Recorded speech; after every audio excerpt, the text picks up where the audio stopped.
Okay, तो हम जो टाइप्स ऑफ सिस्टम कॉल्स हैं उनको देख रहे थे, यहाँ तक हम पहुँचे थे। Finally types of system call में प्रोटेक्शन के लिए जो अवेलेबल सिस्टम कॉल्स हैं वो हैं जिसमें कंट्रोल करते हैं हम access to the resources, permission जो है उनको गेट एंड सेट करते हैं और यूजर एक्सेस जो है उसको अलाउ करते हैं या डिनाई करते हैं। अब यहाँ पे इस स्लाइड में हमारे पास कुछ एग्जांपल्स हैं जिसमें जो जेनेरिक हमारे पास सिस्टम कॉल है उसका नाम लिखा हुआ है और उसकी जो विंडोज के अंदर इम्प्लीमेंटेशन है और जो यूनिक्स के अंदर या लाइनक्स के अंदर इम्प्लीमेंटेशन है उसका नाम लिखा है।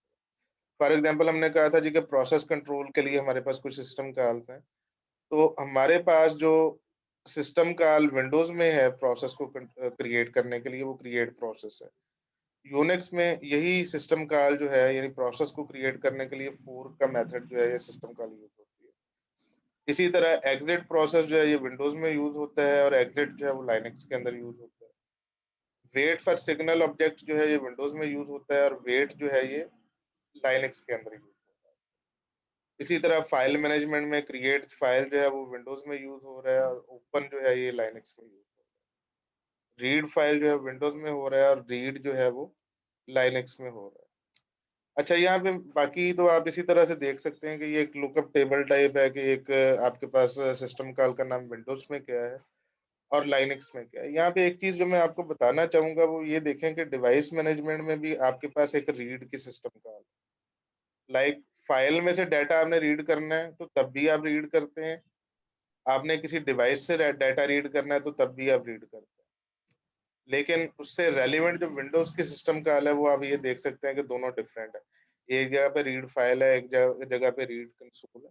ये बेसिकली लाइनक्स में ऐसा क्यों होता है, उसमें ऐसा इसलिए होता है कि उसमें जो रीड की सिस्टम कॉल जिसका हमने वो इंटरफेस भी देखा था, उसके इनपुट पैरामीटर्स भी देखे थे कि पहला जो है वो आपका फाइल का नाम होता है या फाइल का आइडेंटिफायर होता है या और दूसरा जो है वो बफर होता है, तीसरा बफर का साइज़ होता है। तो जब आपने फाइल से रीड करना है तो जो उसका पहला पैरामीटर है उसमें आप फाइल का आइडेंटिफायर पास करते हैं। जब आपने किसी आईओ डिवाइस में से डाटा जो है वो रीड करना है, लाइक आपने माउस जो है या कीबोर्ड जो है उसमें से डाटा रीड करना है।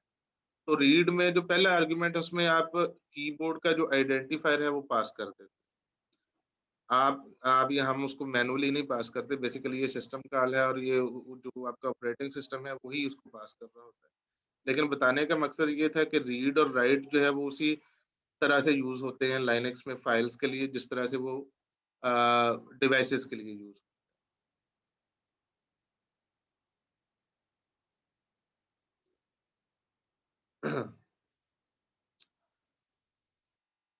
अच्छा, अब यहाँ पे ये देखें कि हमारे पास कोई जब प्रोग्राम लिखा हुआ होता है, तो उसमें वो किस तरह से इंटरसेप्ट होता है और किस तरह से उसके अगेंस्ट जो है वो सिस्टम कॉल जो है वो इन्वोक होती है।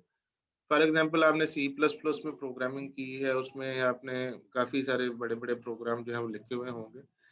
लेकिन एक जो है वो स्टेटमेंट सी आउट और की और सी इन की नॉर्मली आप बहुत सारे प्रोग्राम्स जो हैं उसमें यूज़ करते हैं।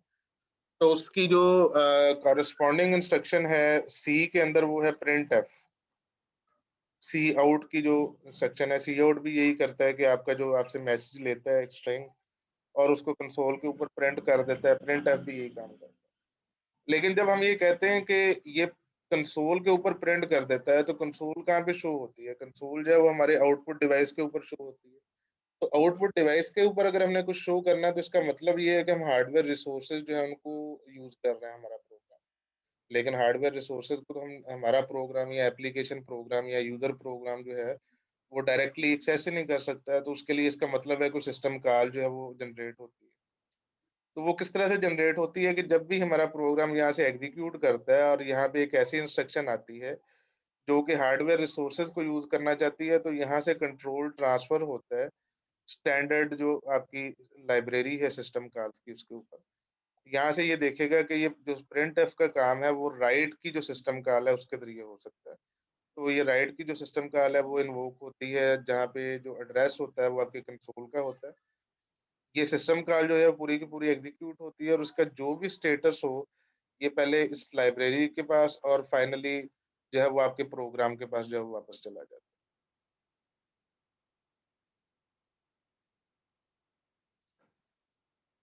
यहाँ पे एक डिवाइस है, उसका एग्जांपल दिया गया आर्डिनो आर्डिनो डिवाइस को कहते हैं। ये बेसिकली आपने अगर आई एम श्योर कि आपने जो है ये कॉन्सेप्ट और ये जो टर्मिनोलॉजी आईओटी की लाज़मी सुनी होगी, जिसको हम कहते हैं कि इंटरनेट ऑफ थिंग्स। तो इंटरनेट ऑफ थिंग्स में छोटी-छोटी डिवाइसेज़ होती हैं जो कि थ्रू नेटवर्क आपस में कनेक्टेड होती हैं और वो वायरलेस नेटवर्क यूजुअली होता है। तो वो जो बहुत सारी डिवाइसेज़ की टाइप्स हैं, उनमें से एक डिवाइस की टाइप है जिसको आप आर्डिनो कहते हैं। उसमें मिनिमल या नो ऑपरेटिंग सिस्टम होता है, ठीक है? मिनिमल या बिल्कुल या मिनिमल ऑपरेटिंग सिस्टम होगा या बिल्कुल ऑपरेटिंग सिस्टम नहीं होगा। तो उसमें आपके पास ये निचली जब एक बूट लोडर है, तो उसने जब उसको लोड किया है, तो ये इस तरह से फ्री मेमोरी अवेलेबल। उसके बाद आप एक यूज़र प्रोग्राम जो है, उसको बूट लोडर जो है वो मेमोरी के अंदर लोड कर देता है, वो एग्ज़ीक्यूट कर सकता है और उसके बाद जब वो टर्मिनेट होता है, तो ये वापस उसकी स्टेट जो है, वो इसी स्टेट में आ जाती है इनिशियल में, जहाँ में सब सारी की सारी मेमोरी जो है वो फ्री मेमोरी है।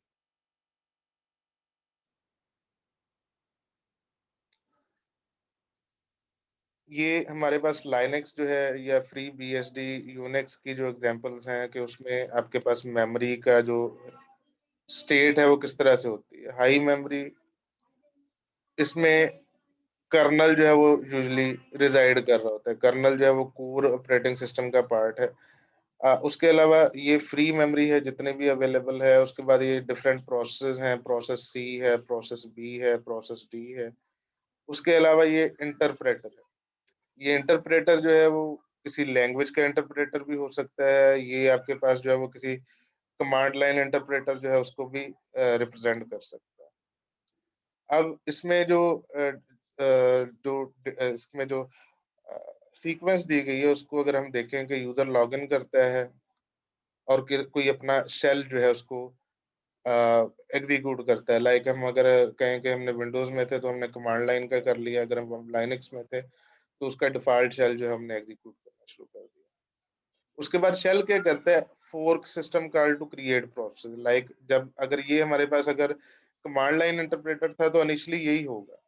अब प्रोसेस सी किस तरह से बना है, प्रोसेस बी कैसे बना है, प्रोसेस डी कैसे बना है, वो इस तरह से बने हैं कि जब भी इंटरप्रेटर जो है उसने फोर्क को कॉल किया तो एक प्रोसेस जो है वो जनरेट हो गया। उसके बाद एग्जिक, एग्जिक से क्या हुआ है कि जो प्रोसेस जनरेट हुआ वो मेमोरी के अंदर आ गया, ठीक है? उसके बाद अगर प्रोसेस को एंड करना है तो उसके लिए हमें पता है कि वो उस रेलेवेंट सिस्टम कॉल जो है उसको कॉल किया जा सकता है और उनके कोड्स जो है उनको मॉनिटर किया जाता है। अगर आपका कोड जो है वो 0 के बराबर हो, रिटर्न कोड, तो वो आपका कोई एरर नहीं होता, यानी आपकी नॉर्मल टर्मिनेशन है प्रोसेस की। अगर कोड जो है वो 0 से ज़्यादा है तो ये आपका एरर कोड है। वो और एरर कोड यूजुअली आपको बता रहे होते हैं ये कि आपका कौन-सा एरर जो है वो जनरेट हुआ है।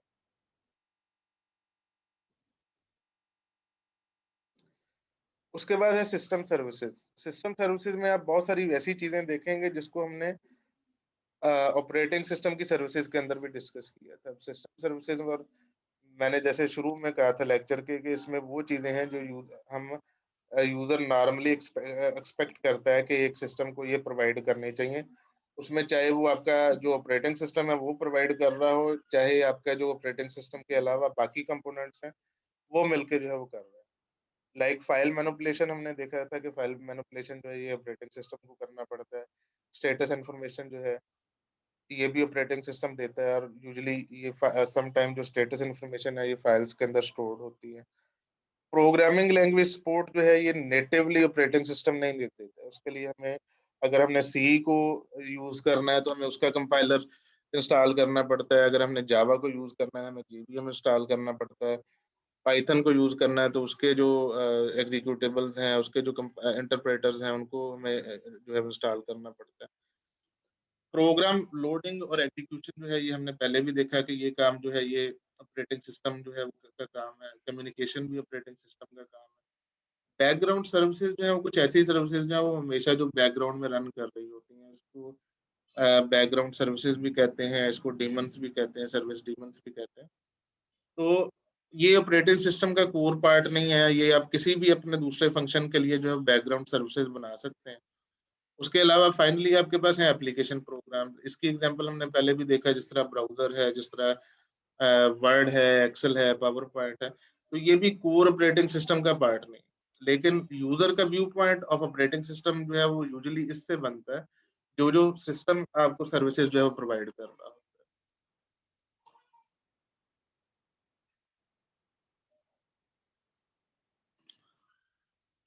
अब सिस्टम सर्विसेज की वही डिस्क्रिप्शन है कि फाइल मैनेजमेंट में क्या है, इसको हम पहले देख चुके हैं कि फाइल मैनेजमेंट में क्या है, स्टेटस इन्फॉर्मेशन में भी हम देख चुके हैं।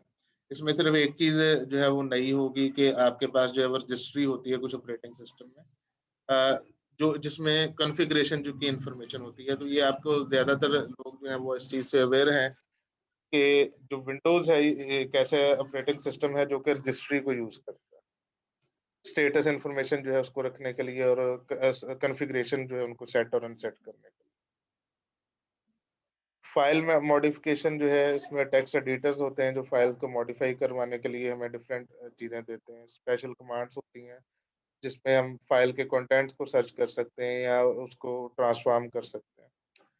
प्रोग्रामिंग लैंग्वेज सपोर्ट ऐसी चीज़ है जिसको हमने पहले नहीं देखा। इसमें होता क्या है प्रोग्रामिंग लैंग्वेज सपोर्ट में कि आपके पास कंपाइलर्स होते हैं, असेंबलर्स होते हैं, डिबगर्स होते हैं, इंटरप्रेटर्स होते हैं, जो कि किसी भी प्रोग्रामिंग लैंग्वेज के अंदर प्रोग्रामिंग को एनेबल करते हैं। जिस तरह हमने ज़िक्र किया है कि अगर आप सी प्लस प्लस आपको चाहिए, तो आपको उसका कंपाइलर चाहिए होगा। अगर आपने पाइथन को यूज़ करना है, उसका इंटरप्रेटर चाहिए होगा। अगर आपने जावा को यूज़ करना है, तो आपको जावा वर्चुअल मशीन चाहिए होगी, जिसमें कंपाइलर भी होता है और इंटरप्रेटर दोनों होता है। प्रोग्राम लोड एंड एग्जीक्यूशन ये भी उसका ऑपरेटिंग सिस्टम का काम है, इसको हम पहले डिस्कस कर चुके हैं, कम्युनिकेशन को भी हम पहले डिस्कस कर चुके हैं। उसके बाद है बैकग्राउंड सर्विसेज़। बैकग्राउंड सर्विसेज़ क्या होती हैं कि ये बूट टाइम के ऊपर जो है वो लॉन्च हो जाती हैं और हमेशा बैकग्राउंड में चलती जाती हैं। इनमें से कुछ सर्विसेज़ ऐसी होती हैं जिनका काम जो है ऑपरेटिंग सिस्टम को लोड करना होता है और जब वो ऑपरेटिंग सिस्टम को लोड कर चुकी होती हैं, तो वो खुद ब खुद टर्मिनेट कर जाती हैं। कुछ सर्विसेज़ ऐसी होती हैं जो कि जितनी देर आपका सिस्टम चल रहा है उसमें उस वो एग्ज़ीक्यूट हो रही होती हैं। इसकी अगर मैं आपको एग्ज़ाम्पल दिखाना चाहूँ विंडोज़ के अंदर,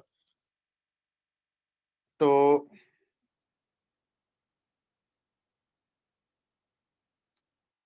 ये पता नहीं क्या खुल गया। अच्छा, मैं दोबारा यहाँ से कोशिश करता हूँ। एमएस कॉन्फ़िग अगर यहाँ पे लिखेंगे, तो ये एक सर्विसेज़ का टैब।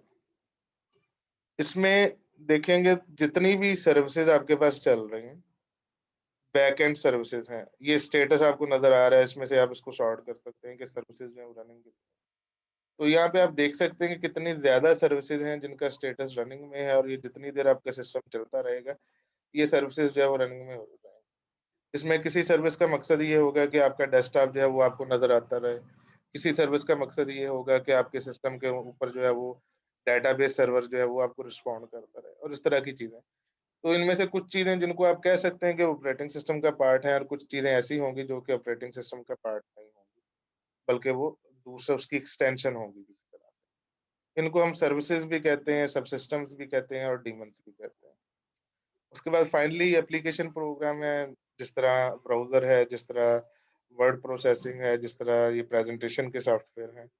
तो ये कोर ऑपरेटिंग सिस्टम का पार्ट नहीं होते, लेकिन ये हमारी प्रॉब्लम सॉल्विंग के लिए, हमारे जो डिफरेंट फंक्शंस हैं, उनके लिए ज़रूरी होते हैं। उसके बाद है लिंकर्स एंड लोडर्स।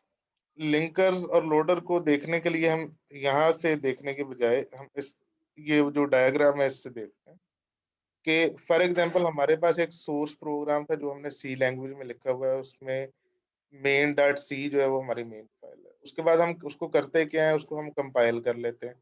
ये उसकी कंपाइलेशन की कमांड है, जब हम इसको कंपाइल करते हैं तो ये जो है ये एक ऑब्जेक्ट फाइल बनाता है जिसका नाम मेन डॉट ओ है। ये मेन डॉट ओ इसलिए है कि ये लाइनक्स के एनवायरनमेंट के लिहाज से इसको डिस्कस कर रहा है।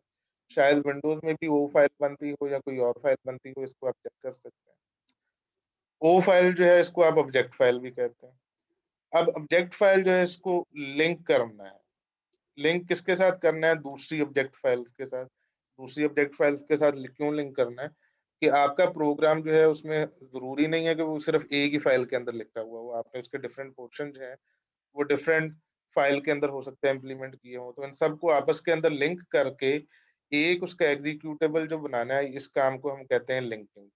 ये लिंकिंग की कमांड है और इसके नतीजे में क्या हुआ है कि आपका ये एक एग्जीक्यूटेबल जो है वो बन गया। तो ये एग्जीक्यूटेबल फाइल आपके पास आ गई। अब एग्जीक्यूटेबल फाइल जो है उसको जब लोड करना है मेमोरी के अंदर, ये प्रोग्राम मेमोरी के अंदर आ गया। लेकिन जब ये एग्जीक्यूटेबल फाइल मेमोरी के अंदर आई तो इसने देखा जी कि ये तो stdio.h जो है उससे भी कुछ कॉल कर रहा है, ये conio.h से भी कुछ कॉल कर रहा है, ये iostream.h से भी कुछ कॉल कर रहा है। तो ये सारी चीजें जो है यहाँ इनका एग्जीक्यूटेबल कहाँ पे है? तो इनका एग्जीक्यूटेबल जो होता है ये कहाँ पे होता है? ये आपके पास डायनामिक लिंक लाइब्रेरी जिसको विंडोज में हम डीएलएल फाइल के नाम से भी जानते हैं कि हमने डिफरेंट डीएलएल फाइल्स विंडोज के अंदर देखी होंगी। तो वो जो डीएलएल फाइल्स हैं उसमें इनकी डेफिनेशन होती है, जो हम बिल्ट इन फंक्शन जो है वो यूज करते हैं, उनका डेफिनेशन तो उन एच फाइल या हेडर फाइल में होती है अगर हम सी की बात करें। लेकिन उनका जो एग्जीक्यूटेबल होता है ये डायनामिक लिंक लाइब्रेरीज में होता है और ये एक दफा लोड होती हैं और सारे प्रोग्राम जो है उनको शेयर कर रहे होते हैं। अगर एक से ज्यादा प्रोग्राम है जिन जो यानी आईओ स्ट्रीम को या स्प्रिंट एफ को यूज कर रहे हैं, तो वो सारे एक ही डीएलएल को बेसिकली शेयर कर रहे हैं और ये उसके साथ लोडिंग का जो प्रोसेस है, जो प्रोसेस को लोड करते हैं, उसी प्रोसेस के दरमियान ये उसके साथ अटैच की जाती है। उसके बाद है कि why applications are operating system specific. इसमें बेसिकली होता ये है कि इसका सिंपल जवाब मैं आपको ये बता देता हूँ कि जब ऑपरेटिंग सिस्टम स्पेसिफिक ये इसलिए होती हैं कि फॉर एग्जांपल मैंने एक कोड लिखा, उसको मैंने लाइनेक्स के ऊपर इम्प्लीमेंट किया। उसके अंदर मैंने एक जो कोड था उसमें मैं क्या कर रहा था, मैं एक नया प्रोसेस बना रहा था। जब वो लाइनेक्स के लिए जो होगा वो ट्रांसलेट होगा, तो वो नया प्रोसेस बनाने के काम को वो किससे ट्रांसलेट करेगा? फोर्क के साथ ट्रांसलेट करेगा। जब वो विंडोज़ के अंदर जो कंपाइल करेंगे तो वो क्रिएट न्यू प्रोसेस के नाम से जो है वो ट्रांसलेट होगा। अब विंडोज़ को नहीं पता कि फोर्क का मतलब क्या है और लाइनेक्स को नहीं पता कि क्रिएट अ प्रोसेस का जो है मतलब है वो क्या है। अगर हमने क्रॉस प्लेटफ़ॉर्म कंपैटिबल जो है वो चीज़ें या एप्लीकेशंस बनानी है, तो उसके लिए हम जो है वो ज़रूरी है कि हम इंटरप्रेटेड लैंग्वेजेज़ जो है वो यूज़ करें। इंटरप्रेटेड लैंग्वेजेज़ का मतलब ये है कि एक-एक लाइन जो है वो रीड होती है और एक-एक लाइन जो है वो एग्ज़ीक्यूट हो रही होती है। इसका मतलब ये है कि there is no single executable जो कि बना हुआ पड़ा है जिसको आप मूव अराउंड कर सकते हैं। तो इंटरप्रेटेड लैंग्वेजेज़ जो हैं वो क्रॉस प्लेटफ़ॉर्म इंडिपेंडेंट भी होती हैं। उसके अलावा जावा जो है वो भी आपको क्रॉस प्लेटफ़ॉर्म इंडिपेंडेंस देती है यूजिंग जावा वर्चुअल मशीन।